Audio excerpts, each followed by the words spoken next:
Zambia, a nation that has journeyed through 6 decades of independence, a country shaped by its laws and its people. As we celebrate 60 years of sovereignty, we pause to reflect on the evolution of our legal landscape and its impact on national development. Welcome to the National Law Conference on Law Reform and Development, hosted by the Zambia Law Development Commission. The Zambia Law Development Commission is a semi-autonomous statutory body established under the Zambia Law Development Commission Act, number 32 of the laws of Zambia. With a mandate to reform our laws, the Commission is pivotal in shaping Zambia's legal framework.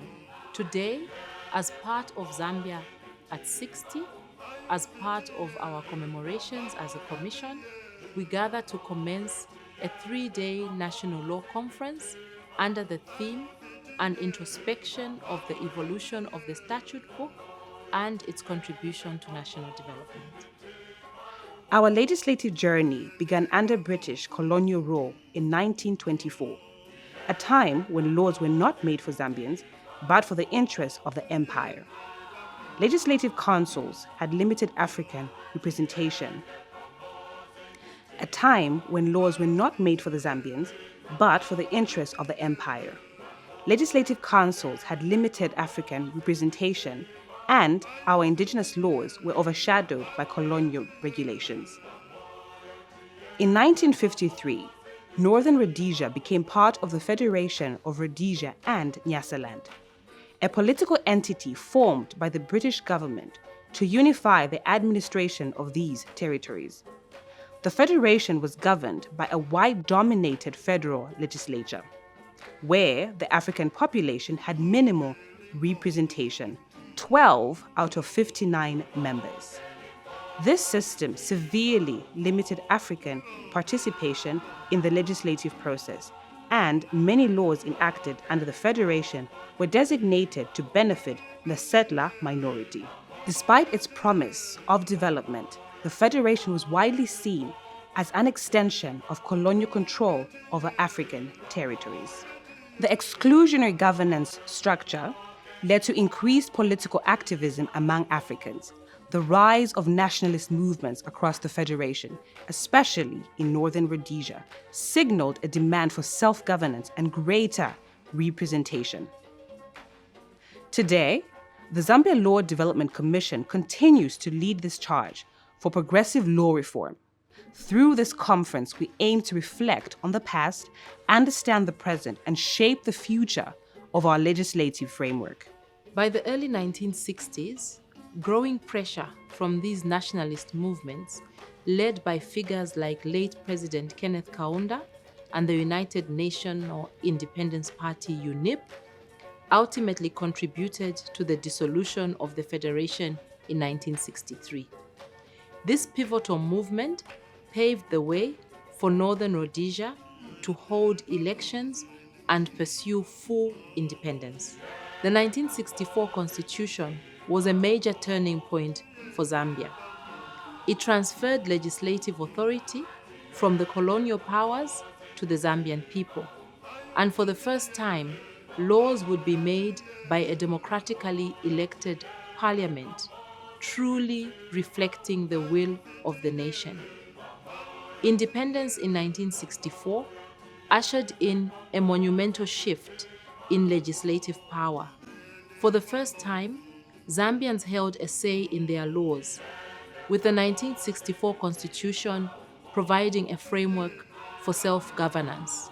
Today, 60 years after independence, our legal framework is a result of contributions and input from our national parliament, which has the responsibility, pursuant to our constitution, to legislate, from the views of the Zambian people, from contributions made by civil society organizations, faith-based organizations, the church, decisions of the judiciary, and indeed, the work of the Zambia Law Development Commission.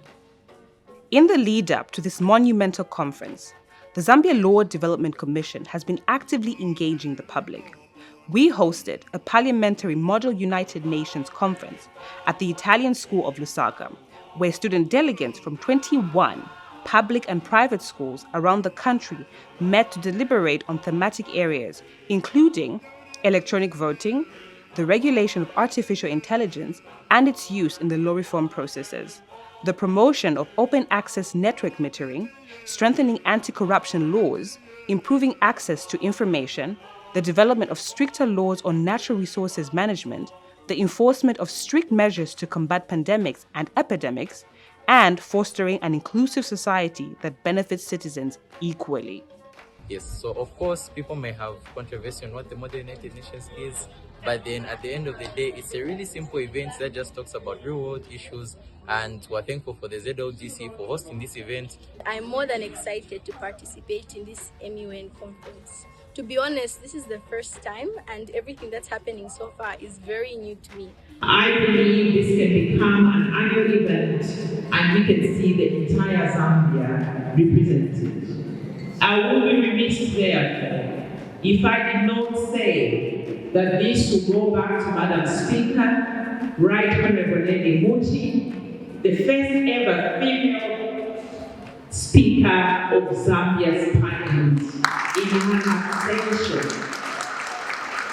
So that next time the members of Parliament will be here to witness this very important occasion. May I therefore thank you all for coming and declare the Zambian Parliamentary Model under the United Nations Conference officially closed. The conference will examine key issues, including the current state of the statute book, legislative gaps, and the emerging trends we must address as a country. From sustainable development to social justice, these discussions will shape the future of law reform in Zambia. As Zambia reflects on 60 years of independence, we recognize that the strength of our nation lies in the laws that govern us. Together, we can continue the journey of law reform, paving the way for a just and prosperous future. We are here to assess how our laws have evolved over the last 60 years, identify gaps, and offer recommendations on how Zambia can align its statute book with emerging global and national challenges. This platform provides an opportunity for experts and stakeholders to inform future law initiatives. By the end of this conference, we expect to have taken stock of our legislative and development successes, to have gained a common understanding of the challenges and opportunities within our legal framework. The intended outcomes include actionable recommendations, strengthened partnerships, and more importantly, an enhanced legislative agenda tailored for people-centered, participatory national development.